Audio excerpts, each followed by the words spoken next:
Welcome to the Real Estate Show on KMED. April the 8th is our day. Pete Belcaster and Joe Brett, the Real Estate Guys, with you. We're both real estate brokers with John L. Scott in Southern Oregon, and we get together with you once a week here on KMED to talk about all sorts of real estate-related issues and topics. And, well, here we are in another swing year, big year coming up in real estate as it was in 2016. My goodness, Joe, and things are going well. The market, it continues to be a seller's market. I mean, and there's no question about that. Sellers have the advantage right now. You know, we're out in Eagle Point yesterday, Pete, and I stopped on the way back with a seller who's just starting to think about getting in the game out there. And he closed on his place and moved in 2015. And we stood in his driveway and looked around, and this is Terra Linda and that section just before the Eagle Point Golf Course, as you come up towards the golf course there.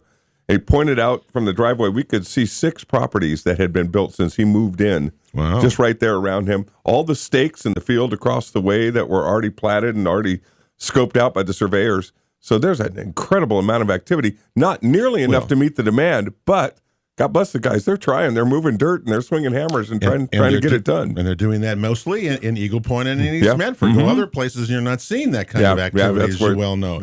Anyway, here on the show today, Alex Aronson and Robin Whitaker are both brokers with John L. Scott, and they're joining us today to share some of their insights on this market. Nice to have you both here. First of all, we'll start with Alex. You've been around before. How are you doing, bud? And what's going on with you in this market kind of thing? I'm doing good, guys. Thanks for inviting me onto the show. Now, tell people how most people who come into the show, as you know, are especially our real estate broker friends, are all of our dissenting age, right? I mean, second careers, very few have started real estate as their beginning career. Alex, you're the exception to that, aren't you? I am. Well, it kind of just popped into my lap. It was like around 2 months before graduation. My dad was bothering me about an internship, and I was a history major with a minor in business. Didn't really want to get it to be a history teacher, so I thought, okay, I'll stop into a local office, hopefully humor the guy, and hope for the best. So at the time, I was given the card of one of the owners at the time, Jim Remley, begged him for an unpaid internship just to, like I said, humor my dad and hopefully, just roam around, mess with the files. And after a couple emails, a lot of emails, he gave me a quickest interview of my life. And as quick as it was, I thought it went well, but still it was super quick. So I was persistent enough to keep bugging him and saying how appreciative I was, and he gave me an unpaid internship. And the rest is history. Because so Alex goes on from that, you got your license, and in fact it was named one of John L. Scott's up and coming new agent a few years ago, and this last year at the award ceremony, you got another sale award. Gee, look at this for that. I mean, and you talk about somebody new in this business. Alex is a great example of what you can do if you put your mind to it and you work hard. I mean, look at that. How successful he's been. And we've got enough history teachers. I mean, that might have been a waste of your talents and skills, to be stuck in the classroom with the 5th graders or 8th graders each day. Yeah. All I can say is that Alex made more money at age 27 than I did, and you did combined. I'll tell you that. Well, yeah, we were working in the newsroom then, so that's really not a hard nut to crack. And a long time ago, we might add as well. Yeah. Robin Whitaker is also in the house with us, and Robin's with John L. Scott too. So we see Robin coming in and out of the office. I see her all the time. She comes in, sits down, does what's with stuff, and turns around and leaves. Says hi. How are you doing, first of all, by the way? Great. Yeah? Thanks for having me on. You're welcome. And tell us how you got into real estate, Robin, in your world, because you've been very successful as well. Thanks. Well, I was looking for a career change. I'd been in the marketing and PR industry for quite a while, and I kind of transitioned into editorial, which was great when my kids were younger. I was working at home. But okay, go ahead. I was looking to get out of the house, meet more people, get away from my computer. Real estate has been great. I get out, I see the community, I see what's going on, I meet people, I'm learning a lot. I always tell people it's a really neat lifestyle. If you can handle the pressures of it and how your business with it, it really does compete for a really neat lifestyle, doesn't it? Exactly. And no 2 days are the same. No 2 days are the same. No two buyers or sellers are the same. No two transactions are the same. And we get on and on, right? And we get to traipse around and snoop around in all these great homes in the Rogue Valley. It's kind of a neat perk there. Well, good for you guys. Nice to have you here, both of you, with us today.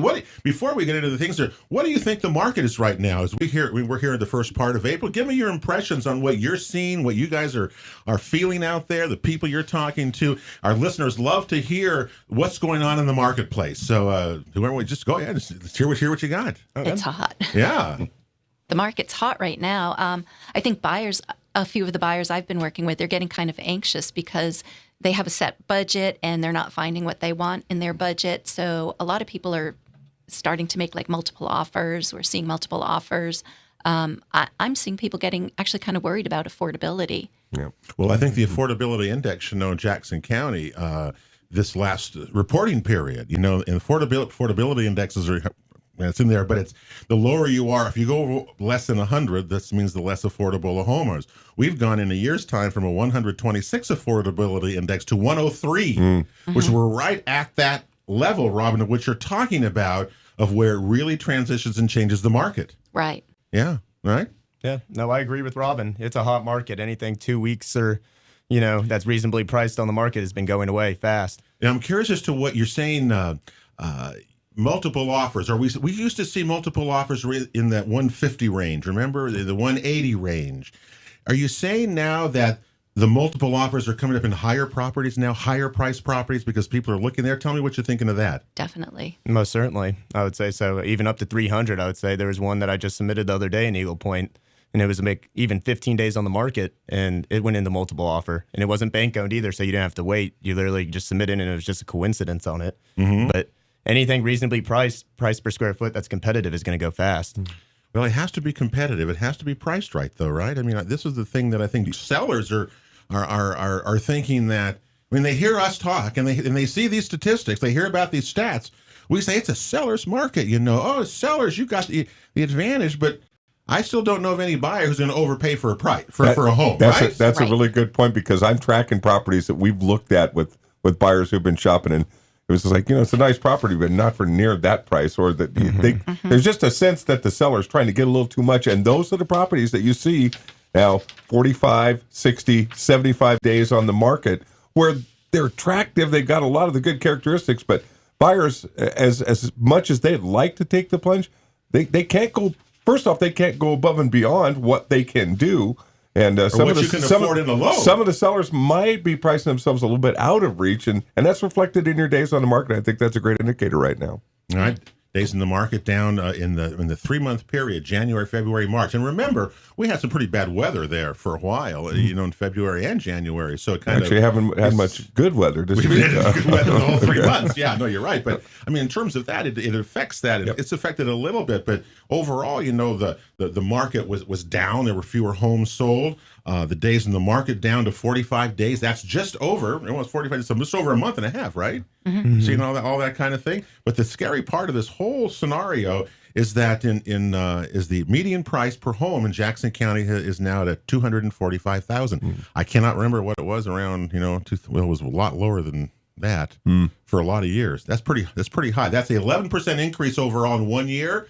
And remember, when we talk about if a double-digit increases in valuations and things like that, that's when you get into trouble of the bubble. So that's the second year in a row that Jackson County has done that as well. Well, maybe we talk robustly about this thing. There is that still out there, and we have to be aware of that, I think. Don't you think? I don't know if that's any true or not, but it sounds like it does. No, I completely agree. Right. Tell me about some of the people you're seeing. Who are the buyers out there? Who are the people, Alex, Robin, that you're dealing with? And what are they looking for? What do we think people are seeing right now? I have all sorts of buyers. Most of mine are first-time home buyers around my age. I'm 26 right now, and basically kids I went to college with, friends of friends. Word of mouth has gone out, and we're looking for stuff under 300. Anything that's available there, that's between 140 to 180 per square foot in Medford. Definitely looking for those. Even in Ashland, if we can find anything that's below 220, we'll take it. Good luck there. Yeah. trying to find that. You say first-time home buyers, right? Yep. And what are they? Tell me, were they working here? I mean, tell me what their makeup is, kind of thing, just kind of general. Yeah, no, most certainly. I mean, some are coming from California. The prices are super expensive there. They're just graduating college. Some even are just graduating college from a Southern Oregon University in Ashland or RCC in Medford, and they're just coming to me asking how the market is before the interest rates pick up. They're on the rise right now, from what it seems. I have clients that were first-time home buyers around a year ago that were getting 3.25 at their interest rates, and now they have to go at like 4.5. Are they qualifying for loans and things like that in the price range with what you're saying? There's two types of first-time home buyers I have. Ones that have their parents that pay for the cash for them, and then they do some type of a seller financing deal, or with time qualifying them. Right. And have you ever taken advantage or used any of the RVAR Access first time home buyer assistance programs with any of those clients? I personally have not. Yeah, well, that's one of the things that we've certainly learned on our show that at the RVAR Food and Wine Classic, they had a number of people there. That's where the money goes for is for first time home buyer assistance, and you can take their class online. And some people have gotten up to $6,000 on closing costs and home buyer assistance for first-time home buyers. So, to know. Yeah, think about that because Think that's about mine. something. Because that's It's such a great program. It's a great program. Yeah. That's the $6,000 that is in your way, or is that gap you have to bridge to become a homeowner and to set yourself up for a lot better, secure future ahead. So, that's a wonderful assistance program. It's income qualified. Right. $54,000 is that limit on the thing. But remember, a first-time home buyer for all these programs, including the state's new program they want to put in about you can put money away for down payments assistance. All those programs that are out there are for people for people to use. And first time home buyer, if you have not owned a home for 3 years, okay, you're a first time home buyer. So that's that works too. So it's very interesting how that goes. So that's good to hear. What's interesting of what you're saying is that younger people your age are still interested in buying homes. That's what's I thought that was the interesting part of what you just said. Well, it's a great time to buy. You could build equity. You buy something now, and then in a year you could resell it with this type of market. Especially while, like I said earlier, that the interest rates are semi-low. So kids my age are just hopping on that before it's too late. See, but we hear, oh no, people your age, Alex, are not going to buy homes. You're gonna rent. But it's good to hear that. Well, the rent. But why would you rent? So why would you rent? Yeah, the rental market mortgages are almost higher than, rents are higher than mortgages nearly. So it makes sense to them. You get the mortgage interest deduction. You don't get landlords coming by. You own your own property. I mean, there's so many advantages to it. I'm not surprised to see young people really, and especially seeing interest rates nudge up and that affordability index kind of coming down. It's a great time to really make your move. Yeah, supply and demand really runs this business. Robin Whitaker, what about you? You've seen tell me what you heard from Alex there. Tell me some of your stuff. Your people that you're working with, where they're coming from. What are they looking for? It's kind of the same thing. I've worked with some first-time home buyers. A lot of them have been FHA or VA loans. Okay. And I've worked with a lot of California, primarily transplants, and a few investors. When you say transplants, you're talking about retirees. Not necessarily. Right? Okay. Not necessarily. People coming up here with jobs or bringing their job with them. Do you see people wanting moving up here, wanting properties that they can have an office in and work out of their home? Is that kind of a big thing that's kind of also driving part of this in this market? You guys think? I think that's part of it. I think just the greater affordability, the better lifestyle here is what's bringing most of those people here. Yeah. Well, Joe and I were down in San Jose for a few days, a few weeks ago, down at the NCAA tournament, and I looked at the San Francisco Chronicle. Here they have a real estate section in there, and when the median price of a home is $1 million, and you get squat for it, I mean squat.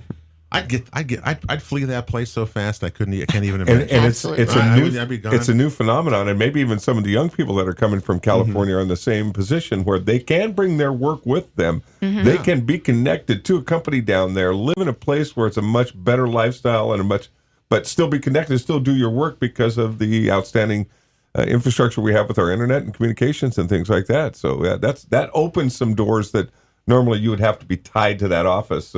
To the cord to the office previously. Tell me about investors in your opinions. Do you deal much with investor people looking for investor properties?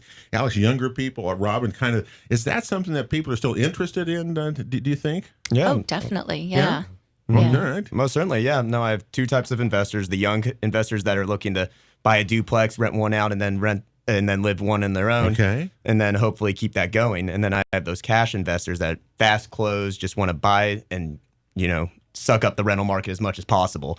Yeah. Well, because the rental market is so tight? I mean, the vacancy rate is really low. Obviously, we know that, and we're seeing rental rates really go high. I'm concerned about that because I don't know what we're going to do and how we're going to how people are going to pay for all this. I mean, how they're going to survive, and because we don't have enough housing for them is our problem. So I apologize. Those are my investors doing that. And I was going to say, Pete just opened the door for me to mention, well, we could pass a bunch of crazy laws in Salem and no, I don't want to do make that. landlords No, pay for tenants' relocation and things like that. We can't get further off the mark than well, if that. someone's going to invest in a rental, you want a return on it. I mean, that's the question. Bottom line, you're yeah. not going to, and we're seeing so much pressure on rental properties. You know, you can turn them into Airbnbs. You can do other things with them, and so it really changes the investment market, I think. And anyway, so we'll see what happens with that. And it extols the virtue of home ownership if you can possibly swing it for yourself. Yeah, it's good to hear that that younger people are buying properties, investing in properties, because you know the renter's wealth is $5,600, and a homeowner's average wealth in this country is $214,000. That's a telltale sign. Yep. We're on the Real Estate Show. We're with Alex Aronson and Robin Whitaker in our John L. Scott Market Watch show for today. Hey, we're taking a break. We're coming right back to KMED after this. The Real Estate Show rolls on KMED. April the 8th is our date. Pete Belcaster and Joe Brett, the Real Estate Guys, with you.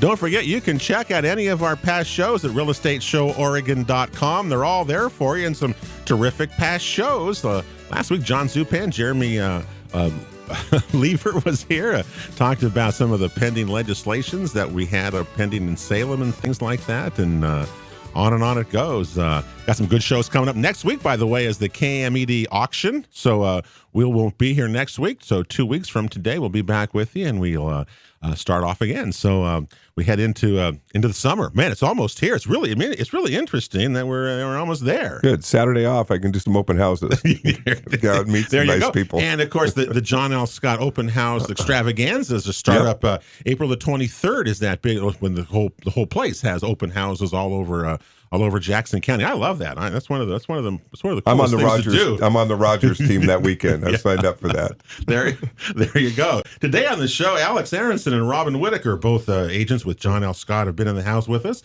on our Market Watch show today, talking about everything the market is doing right now as we head into April, the second month of the three busiest real estate months of the year. One of the things that I love about John L. Scott, Robin, is that we get a breakdown of the availability of homes per buyer. Right. And it's really interesting, isn't it, right now, what the market is showing, because statistics, I mean, you can talk about all the things you want. Statistics don't lie, right? Tell us what strikes you about that right now. Well, right now, you can look at the market overall and see what a month's supply is, but it really breaks down very differently by price range. By price range, right. Right. Whether it's a seller's market or a buyer's market. A balanced market is about 6 months worth of inventory.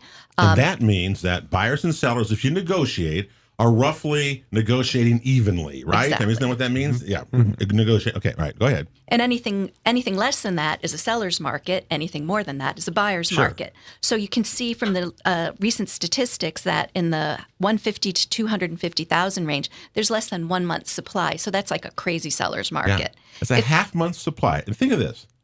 If a normal market is 6 months, this is a half month supply is available overall in Jackson County in the $150,000 to $250,000 range, which Alex says is a very popular range, right? Oh, yeah, most certainly. So that's why multiple offer situations and all those things are occurring, correct? Yeah? Oh, sorry. No, that's right. And things go That's what's quickly. happening with that. That's what's happening with that. Okay, yeah. See his phone's ringing off the hook. Somebody Yeah. wants to buy one of these houses. All right. Okay, continue on there, Robin. It's really different, though, when you get the higher ends of the market. They're at 750 to a million. There's an 8.5 month supply of inventory. So it's definitely a buyer's market there. And the interesting thing is once you get back over a million, it's a 2.5 month market. So month supply of inventory. Well, it tells me that at 750,000 and higher, there's quite a bit of inventory out there right now. Right? There's a lot. So that the high end market right now is flush with properties. They don't say flush with properties. They have a lot of properties above the 6-month range. and Okay, interesting so just that- remember that. So that's a that's a totally different market than down below that. Interesting that 500,000 to 750,000 and 1 million and above both have about 2.5 months supply. But that one little window in That between one there, band, has 10 or 8.5 months supply in Ashland there. So yeah, I'm experiencing it firsthand with one of my listings. You know, it's been sitting on the market for a while. It's literally priced pretty competitively at 140 per square foot, but because there's so many buyers and other intriguing properties, sadly Right. they passed on it. yeah. Well, I think it's a strange band of the market too, Yeah. because it's not quite a luxury property, but it's not quite a regular family property. It's not quite a Exactly. middle class property. It's halfway in between. It's right there where a little more and you could really move up, or for a little less, you could do about as well and save some money. Exactly. Yeah, so, yeah. well, overall, just about new listings, and it's all about supply and demand here. New listings in our area for March, the month of March this year, last month and a year ago. Listings were up though, Joe, 16% from a year ago, which is the first time we've seen that in these stats in some time. Pending sales were also up from a year ago, but it still is, it's not enough. I mean, it's really below that thing. So if you're in those ranges, this is the story here though. If you're in the price ranges of $150,000 up to $350,000 across Jackson County, there is simply less than a month's supply of inventory for people searching in that price range. So if you're thinking of selling, call one of us. That's the Yeah. thing, ASAP. if that case, because You're in a it's good not position. Gonna, but don't try to put a $250,000 house and list it at $350,000 because it's not going to go. Nope. I mean, people are not going to buy that. And if you see a house today on the MLS, is this true? Do you think that if you see a place on there that's been there for 150 days, what do you say to that? It's overpriced, right? Wouldn't you think? It's Yeah. overpriced or there's something wrong with Something's it. really Yep. wrong. I mean, Yep. something's wrong, or it's overpriced. That's what I would say, because the average days, as we say, are just barely over a month right now, which is really kind of unique, right? What about rural properties right now? Tell me what's your guys' views on that? Well, with my thoughts on rural property, most of the people I deal with rural are pot growers. And, right. you know, EFU land is literally going at almost 220 to 240 per square foot. And that's within Jackson County. Okay, go back. From Say where- that again. So make sure people hear you say that. Oh, sorry. All right. Okay, that's EFU all right. land, they're- EFU land, which is where you can grow legal marijuana. Okay. Has literally been going for like 200 to 240 per square foot. from How what it many seems. square feet in an acre? 43,560. 43,560. I remember it was a remember big that. number. Yeah. Well, no, what I meant to say is any home that has acreage that's right. EFU zoning is only going I 200 got to you. 240 per square foot. Give me a 2-bed, 1-bath at 760 square feet, but Yeah. thanks for the correction. Yeah. Well, that'd be I was gonna say, that's a that'd valuable be some land. price at $220 a square foot for like 5 acres of EFU land. Now that would be what? Who knows? The price could be going there. But rural is the demand still there, Alex? Do you see that? Tell me what you're seeing there. I still see the demand, even though prices are rising on those type of properties. I still see people coming to me. I still people seeing actually going at listing price and not even lowballing anymore because they're scared of losing it in a multiple offer situation. Really? So it hasn't really slowed the way some of us have thought. Maybe that the marijuana growing group has slowed down. Rob, do you see that too? It's narrowed down to the EFU lands, though. Jackson Yeah. County Yeah. finally Just- has cleared okay. and passed Yeah. their And ordinances EFU with to clarify irrigation that. too. Yeah. You need Yeah. irrigation. Well, irrigation certainly helps, especially if you want to do a large grow, right? I mean, that's the Right. thing. And my big complaint continues to be, and I'm getting some momentum on this, Joe. He thinks I'm crazy every time I bring this up.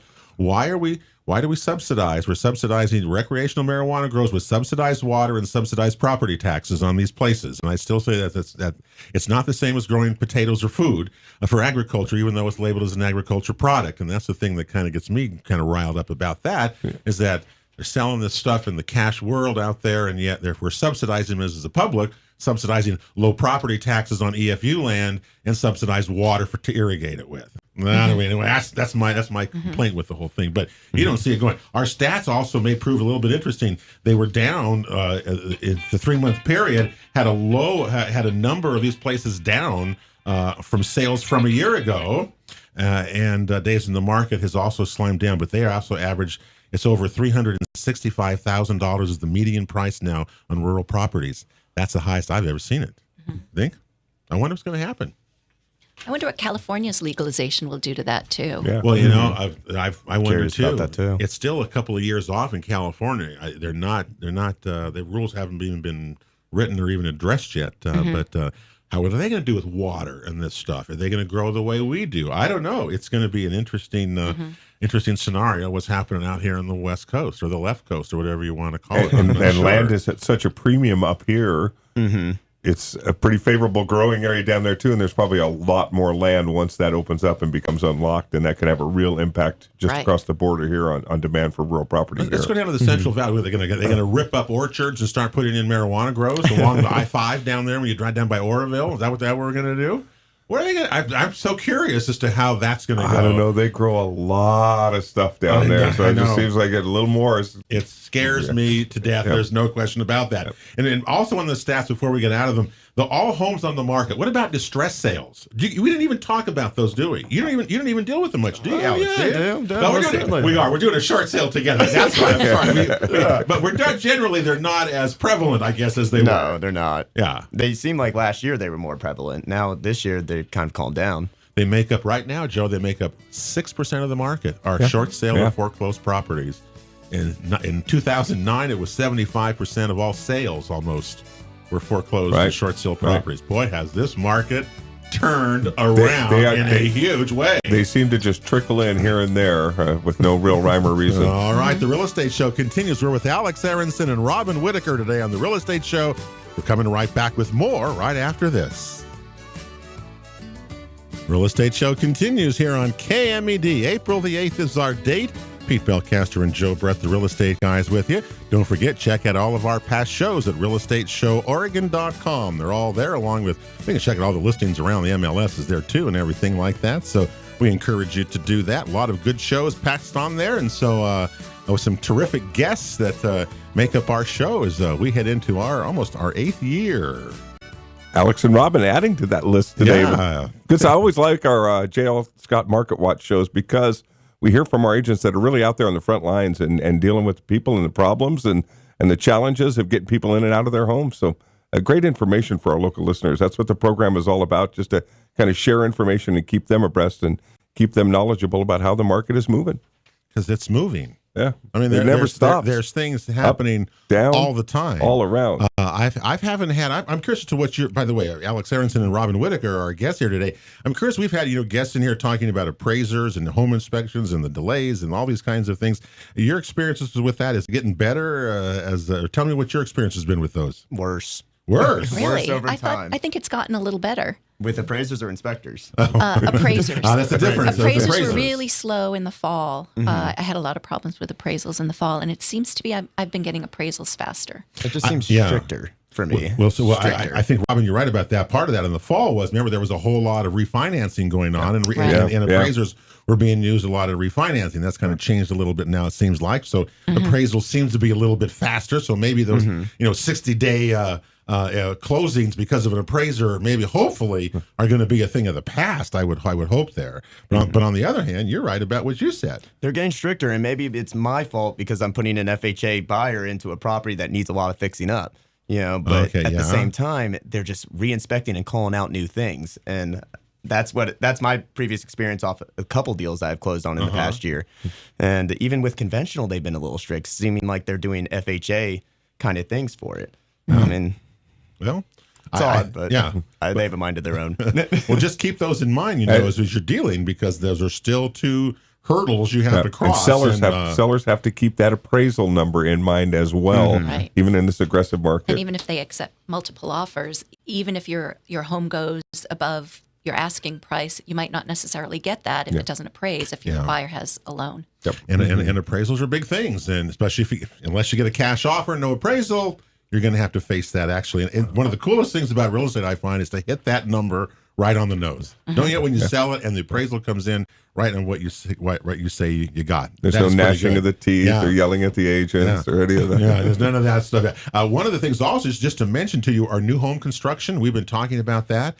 Young people interested in new home construction, or not? Yeah, Alex, they are. They are, yes. No, actually, that deal I wrote up in Eagle Point was for a young person looking to buy a new construction. We love the modern amenities.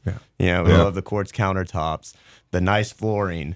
We Okay. like all that. And it feels good to go into a new home structurally, knowing that you're raising your family in a home that you don't have to worry is going to fall down in a couple of years. No, well, that's very, very true. Also, cost effective too over time as you're paying that note and paying your mortgage and taxes and all that. You're not going to have repairs and other things piling up on you or putting that strain on you. And resale reasons, Yeah. being first-time home Yep. buyers, this is not going to be their last home. Right. And that's a thought in their head as well.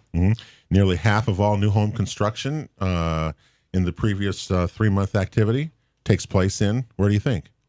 Eagle Point, East Medford. Eastman. Wow. East Medford not is, surprised. is still where half of the new construction roughly takes place, which makes sense. That's where And- most of the cheap dirt was snapped up, though, at the time. and so. it's where a lot of them were available Yeah, at that time yeah. that had gone into foreclosure. Now Yeah. now they're back out. Gosh, and I just saw one at the end of, where Aspen Street past Peach, where I live, it kind of tees off there, and there's a 21-unit subdivision that's been approved that's coming in right there. So they're infilling in places that have just kind of been sitting around waiting their turn and waiting for the times to improve. Yeah, median price new construction Jackson County $295,000.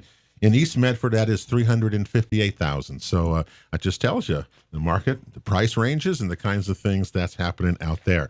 It never ceases to amaze me how this works. And in terms of activity, the key box activity, month of March, or 9,000 key boxes were open. That's a lot of activity. A lot of agents are out there working, showing properties. That's really interesting. Okay, we have some listings because we're almost out of time. And when we have agents here, we'd like to get you a chance to share with us about your listings, that you have something to share with anybody. So, Alex, go ahead. What do you got? Okay, well, I got a beautiful listing right off the Rogue Valley Country Club, $870,000, priced at $143 per square foot. It's around 6,054 square feet on a 0.6 acre lot, 6 bedrooms, 5.5 bathrooms, 3-car garage. It's beautiful. It's been on the market for a bit. We priced it a little high at first and eventually reduced it to $870, but the sellers are motivated.